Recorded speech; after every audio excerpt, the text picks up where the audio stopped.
Of course, as we said, the major action at the Capitol revolved around passing the budget, and joining us now is Governor Dannel Malloy.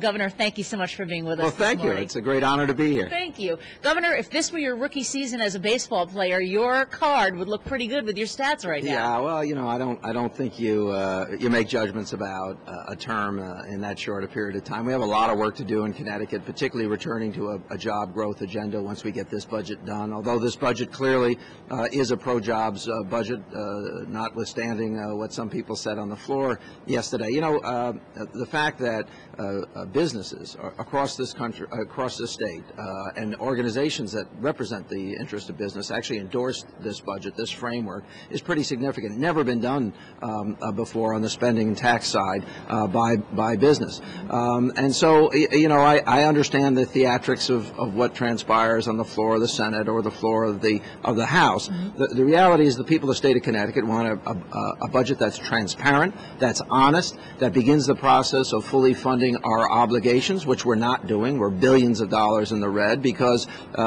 games have been played with the budget in the past. So I'm very proud of moving in the direction of being fully GAAP compliant, generally accepted accounting principles, which we have not been ever. I'm very proud of the fact that we fully fund our pension obligations, first governor to ever do that. I always said that we couldn't tax our way out of this and we couldn't cut our way out of it. It was going to have to be some combination of the two, and that's the framework that's held. Governor, of course, as we've mentioned a number of times, this budget is contingent upon getting a deal with the unions that would call for about $1 billion in each of 2 years in concessions and givebacks.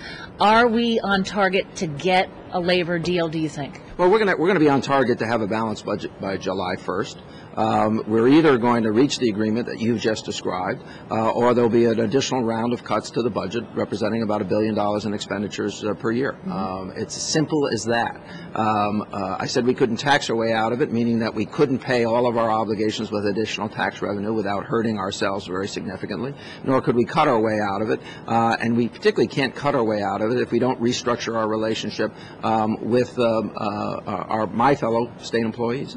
Governor, some people were saying, Republicans over the last 2 days were saying, it looks as though revenues coming in are going to be bigger than were projected at the time that you came up with your plan a couple of months ago. Why not use that to mitigate taxes? We did. I mean, let's just take that on. We did. There's no gas tax increase in this budget. And we put $300 of the $500 property tax credit back into this budget. And this budget raises $100 million less revenue than the budget that I proposed on February 16th. So this fallacy that Republicans would spread that this budget is the same budget that we talked about in February simply is not true. Now, I want to attack one other issue that you've just raised. The idea that we have a surplus when we have tens of billions of dollars in unfunded obligations, and in the current year's budget, we plan on borrowing money to cover operating expenses. This is the budget that I inherited from a Republican governor. Again, is fallacy. We cannot talk about surpluses until such time that we start to pay down that long-term debt, which is largely unfunded. Governor, some people in labor have said, well, there is that extra money. Maybe we don't have to come up with $1 billion in concessions for the first year. Maybe we could use it to mitigate some of that. They need to come up with the money. Governor, our viewers on CTN like to understand the process of how this all works. So if there's no, first of all, let's talk about when will you sign the budget? You know, I'm kind of new at this governor thing, so I think I have 5 days to sign it, and you know, they've got to get the thing to me. I don't know whether it's been delivered and all the rest of it. So you know, we're going to sign this budget. Now, in the meanwhile, this negotiation continues with the unions. Assuming that there's no announcement of a decision before Friday, are pink slips going out then? They're going to go out shortly, whether it's Friday or Saturday or Sunday or Monday. You know, I think a lot of that will depend on whether we are making progress. Listen, I don't want to lay people off. I do want to downsize the state's workforce. I want to do that in an orderly and planned fashion. I did it as the mayor of Stamford. I was mayor for 14 years. By the time I was done being mayor, our population had increased by 10%, but our city-side workforce had been decreased by 8.4%, even though we had lowered crime by over 60%, improved an urban educational system, and providing more services. I know how to do this. The best way to do it is in an orderly fashion and not to cause thousands and thousands of state state employees to join the unemployment ranks of the state of Connecticut. However, if I don't have an option, then we'll pursue that course. Again, back to the process. If those layoff notices did go out, it wouldn't mean that people don't show up for work next week. It means that if they had to be enforced, they would go into effect on July 1st? Under the prior agreement arranged with my predecessor, a Republican governor, no layoffs can take place until July 1st. So this would just simply to be to meet the requirements, the contract requirements for notification for layoffs. Now, again, back to the process of how this We actually works. have a group of employees that you have to give a year's notice. Really? Yeah, and higher education. Aware of that. Yeah, and higher education. We have some folks who have 8-week requirements, some folks who have 6-week requirements, and a group that has 2-week requirement. So we're very mindful of that, and that's why time marches on, and we're going to have to do something.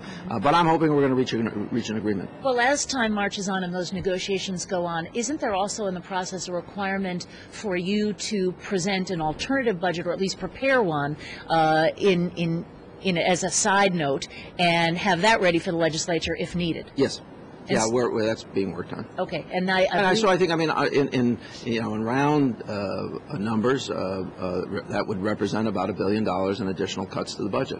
Much of that would be reached by reductions in the state's workforce, but a very significant portion would also have to come from programmatic changes and cuts. Again, on how this all works now, some of what is in the budget that was as it was passed does account for some consolidations, some changes. How do you actually go about implementing those things? How does that actually happen? It's another thing that I have experience at having done. In the city of Stamford, the prior mayor had 22 direct reports. I narrowed that down to 4, overseeing the city's operations. Our commissioners, and in some cases acting commissioners, are already working up those plans of consolidation, already taking on some of the obligations of the to-be-merged agency. You can see that over in environment and energy, or energy and environment, where people have been specifically hired in deputy and administrative positions to lead a new combined department. So that work's already well underway. We knew that portion of the budget would hold up pretty well. The people of Connecticut know that there are too many silos in state government. There were 81 separately funded agencies in the current fiscal budget. We narrow that down to 56 in this budget, so it's actually one more than I proposed on February 16th, another change. And the framework for that reorganization is held, so now we have a lot of work to do to consolidate those departments. Ultimately, we need to flatten out and reduce the amount of management in the state government. Again, I'd like to do that over time and in an orderly fashion.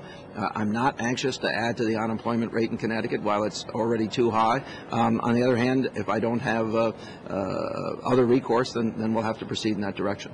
Governor, obviously your focus has been on the budget and getting that through, and now concentrating with your negotiators on getting labor concessions. But what other bills are you and your staff focused on? Because we should mention that the legislature doesn't end now that they pass a budget. They still have about 5 more weeks and a lot of things to consider. Sure, I have to be honest with you. Our focus has largely been around this first biennium budget. Connecticut budget's 2 years at a time. It's pretty important. It represents 1/2 of my administration.